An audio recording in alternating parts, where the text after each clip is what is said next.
The Attorney General of Arizona is running in the Republican primary for the Senate. I've endorsed him. Hannity has endorsed him. Mark Brnovich, he's done a superb job there.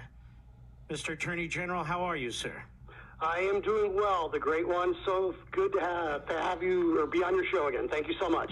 It's my pleasure. All right, you have been really taking the lead in many respects on trying to secure this border. As you can understand, being in a border state of Arizona, you have thrown litigation after litigation against this administration, all constitutionally and statutorily based, not frivolous. And you have, you and a couple other attorneys general, you have at least a temporary restraining order against Biden and against the Department of Justice and this administration to do what? Well, we actually had two big things going on in federal court this week, Mark. The first one was in our Title 42 lawsuit, which Louisiana and Missouri took the lead on with us. Our lawyers argued it, and we essentially got we got a temporary restraining order from a federal judge that said the Biden administration cannot stop, or they have to stop trying to revoke Title 42 early. We know that they were doing things to undermine that, and this, I'm sure your listeners all know that Title 42 was one of the last things we had remaining in place that allowed the Border Patrol, allowed folks, border officials, to stop people from entering the country and make them go back to Mexico and eject them from the United States without letting them step on soil and grant them asylum. So it was a big deal because now we'll be back in court on May 13th to continue to argue the legal merits, and hopefully at that time the judge will issue an injunction that will say that they cannot revoke Title 42 contrary to law or unilaterally. You know, I can't think of anybody in the state of Arizona who's done more in terms of actual activity, real action, to try and take on this administration and secure the border than you. I can't think of another person. I can't think of the sitting senators, both Democrats, candidates running against you, the congressman. I mean, you're the guy who's bringing litigation like this. You're the guy who makes the argument that we have an actual invasion and states have a right to defend themselves under the federal Constitution. I go down an entire list of the things that you were trying to do to secure the border of your state, and I haven't even gotten to the other things you're doing. This is why I've endorsed you, because it's one thing for people to say, here's what I'm going to do, and you're able to say, here's what I'm doing and here's what I've been doing. Is that, give us a few more examples. Well, Mark, as you know, talk is cheap, and there's a lot of folks in this world that talk stuff for every 2, 4, or 6 years, say they're going to do X, Y, and Z, and they don't. And so from the beginning, whether it was suing Biden, or excuse me, suing Obama, even during my first term as AG, or now, we've taken on the Biden administration. I literally, as you know, I was on your show when we were talking about, I personally argued at the U.S. Supreme Court against the public charge rule revocation the Biden administration was doing, which would grant welfare or social benefits to people that didn't have legal status. We sued the Biden administration over his failure to build the border wall. We sued them over the Rain in Mexico policy. We just won the TRO over the Title 42 revocation, and literally just this week, we led a lawsuit our lawyers filed suing the Biden administration for his attempt to allow DHS to grant asylum to migrants instead of having federal immigration judges do it. And this is one of the things, Mark, a lot of times folks talk about, well, what's the Biden administration doing with decriminalizing, incentivizing illegal immigration? This, folks, is the key. This is the 1-2 punch where now you're going to have millions of people here illegally, and the Biden administration wants to allow bureaucrats, apparatchiks, and I don't use that term lightly, apparatchiks within the Department of Homeland Security, bureaucrats, to grant asylum to migrants. And that essentially is the path to citizenship, and essentially we have de facto amnesty. It's happening right now, and as you said, I'm one of the only guys in this country that's in the courtroom every single day fighting it, not just, talking about it. Now, this is frightening because we have administrative law judges.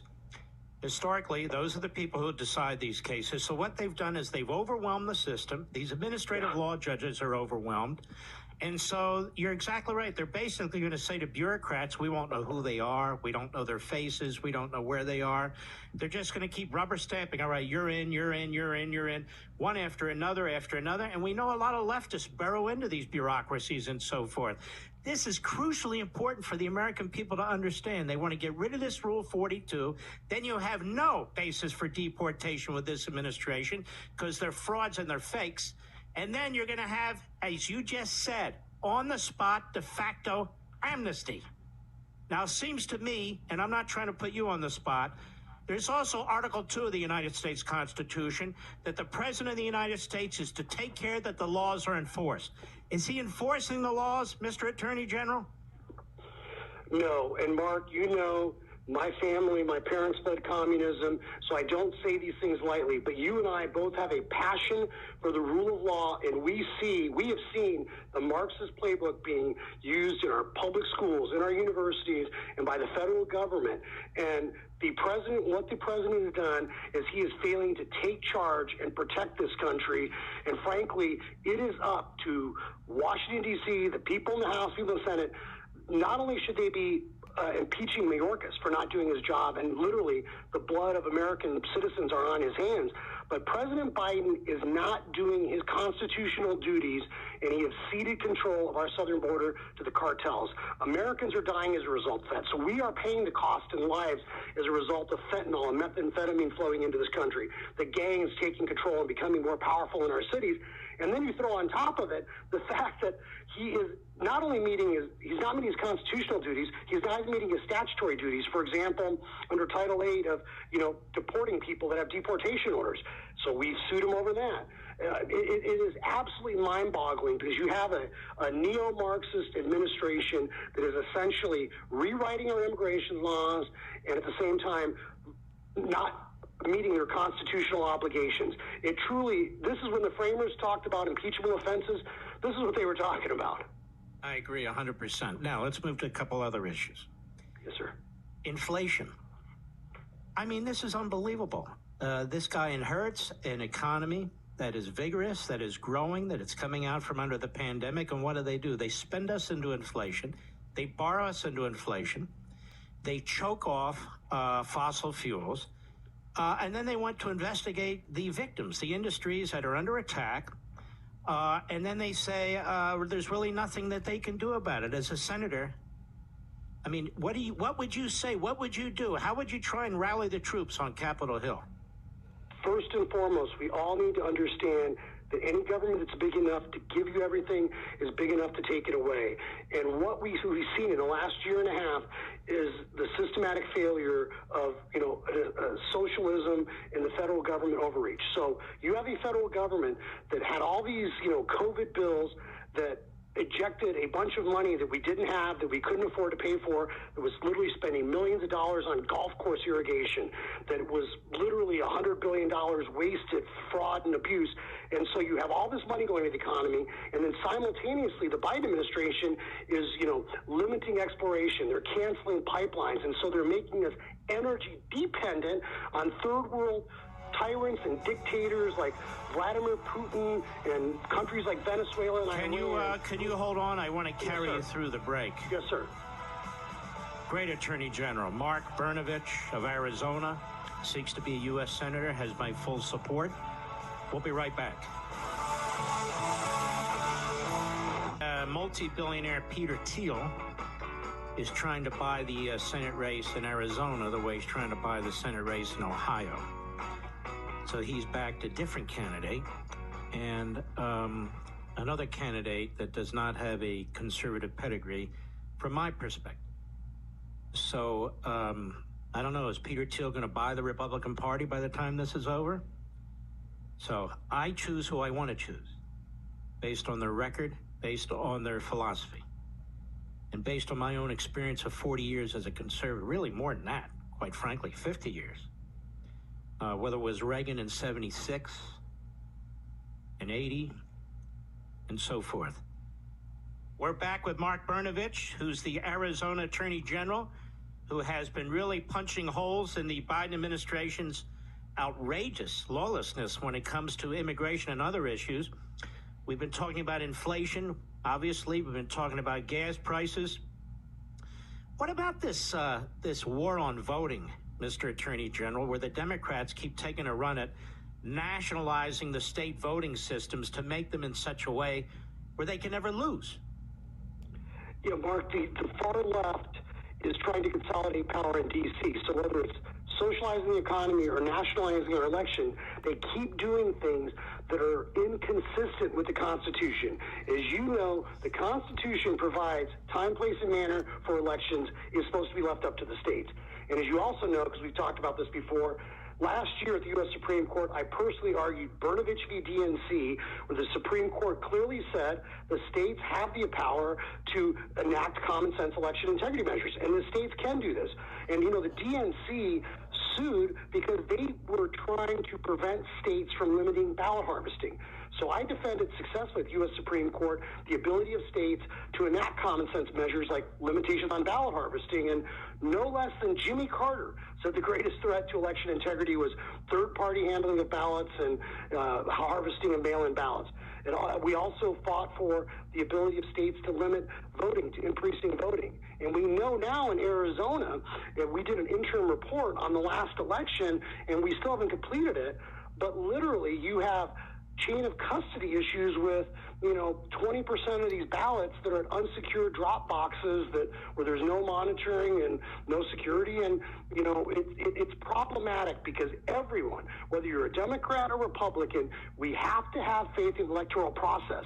And the answer is not having Washington, D.C. try to do a one-size-fits-all problem, because what works in Manhattan, Kansas is different than Manhattan, New York, and different than Manhattan Beach, California. So we cannot nationalize this problem because the left wants to control it.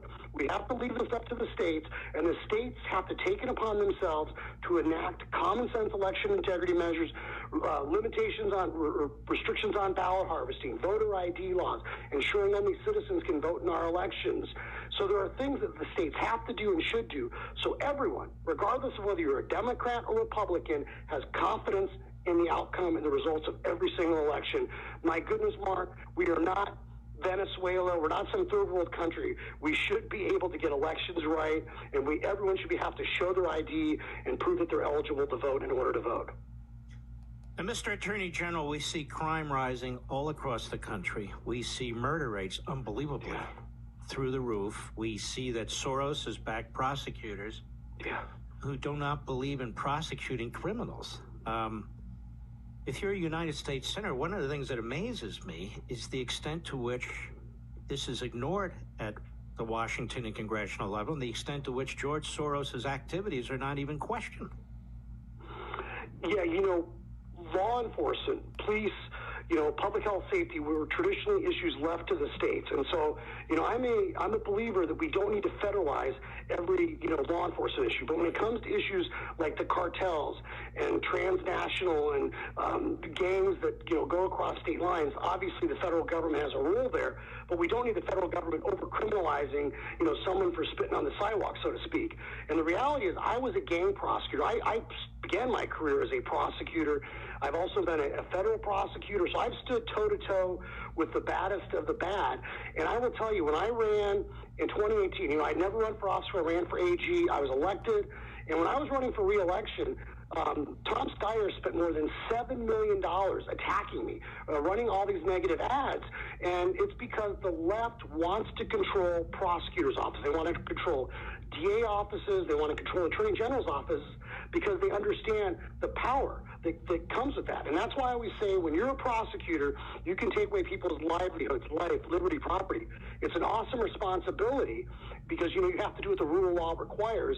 And clearly, whether it's Tom Steyer, George Soros, even Zuckerberg giving all this money last election cycle to Democratic election officials, the left is using their money and resources in order to try to basically co-opt every branch of government. And this is all part of, the neo-Marxist vision, the American Marxism that you've talked about before. And It's happening right under our noses, and that's why I'm running for the Senate. You know, Mark, I can't stand politics, but I love this country. I'm a first-generation American, and I just believe we're in the fight of our lives right now. And, you know, Reagan, you know, you mentioned how Ronald Reagan, his greatness, how he came at that key moment in history. And right now, we need folks that understand the Constitution and the rule of law to stand up, because, you know, 25 years from now, I don't want my kids saying, what did you do when America slid down the path to serfdom? My God, I'm going to stand up and fight, and that's what I've been doing. Outstanding. And as I discuss on this program often, I have candidates on, and people say, well, you got a candidate from Pennsylvania, a candidate from Bahia. You're a United States Senator. Obviously, it's relevant to the state you come from, but it's relevant to the whole country, because you vote on issues that have a national consequence. And I am very careful about whom I endorse. It doesn't matter to me who anyone else endorses. I tend to endorse earlier than others. I look at the field and so forth. I don't like billionaires stepping in and trying to buy these seats one state to the other. As a matter of fact, I think you've raised less money than most of the other candidates because you're kind of focused on your job. Isn't that true? Yeah, Mark, the irony is that the greatest criticism people have of me is like, oh, well, you know, you don't raise money. And it's like, look, I'm a public school kid. I've never belonged to the country club. So I got to do things the old-fashioned way, which means working my tail off. And I've got a full-time job. Unlike all these other guys that are being funded by out-of-state millionaires or whatever, I got a job to do. And it literally means sometimes having to go all the way up to the U.S. Supreme Court. And whether it was, you know, remember, I filed the first lawsuit against the Biden administration's unconstitutional vaccine mandate. You know, we've sued him, obviously, a lot of these border lawsuits. We've been involved in suing over the carbon rules. We have an investigation going on right now, antitrust with ESG and all that that's doing to harm, you know, our energy independence. So, by the way, ESG, let's tell them, ESG is the left-wing politicization of these corporations. Yeah, I did an op-ed on this a little bit ago in the Wall Street Journal. It stands for Environmental Social Governance Movement, and this is an attempt basically by, you know, the banks, the financial institutions, to essentially coerce, to limit the ability of capital to flow to industries that are not favored by the left. So we're already seeing this in oil and gas, a 25% reduction in investments in the last 2 years. We're seeing it with firearms. And so the left is going to use the very mechanism of capitalism essentially, you know, as Lenin used to talk about, the capitalists would sell the rope to hang themselves with. Right now, the left is trying to use capital institutions like banks and financial institutions to advance their left-wing, hard-left political agenda. So I'm fighting that as well. The point being is I am a public school kid, a first generation. I need all the help I can get, Mark. People can always go to Brnoforaz.com, BRNOFORAZ.com. Our mutual friend Sean Hannity says it's the worst name for a website. So I actually, if you go to MarkB4AZ.com, MARKB4AZ.com, you can also go there and find out more about all I'm doing on the political side. You know, and obviously you can always go to AZAG as the Attorney General and find out what we're doing on our official side. All right, let me just slow down. Go to MarkB, MARKB for AZ.com. We will post it. Now I'm on Twitter back again. On Twitter and all our other wonderful sites. That's MarkB for Arizona.com. Ladies and gentlemen, we the grassroots. Yes, sir. I'm sorry. We. AZ.com. We, the people. No. I'm sorry. See, this is, I should quit while I was ahead. I learned that as a problem. It's MARKBFORAZ.com. Yeah. Kind of rhymes now. MarkB4AZ.com. We will post this, folks, and it's very important that we help because we need these solid people in Congress. That's how we got Ted Cruz and Mike Lee and so many others. All right, my friend. God bless you. Good luck. We'll talk later.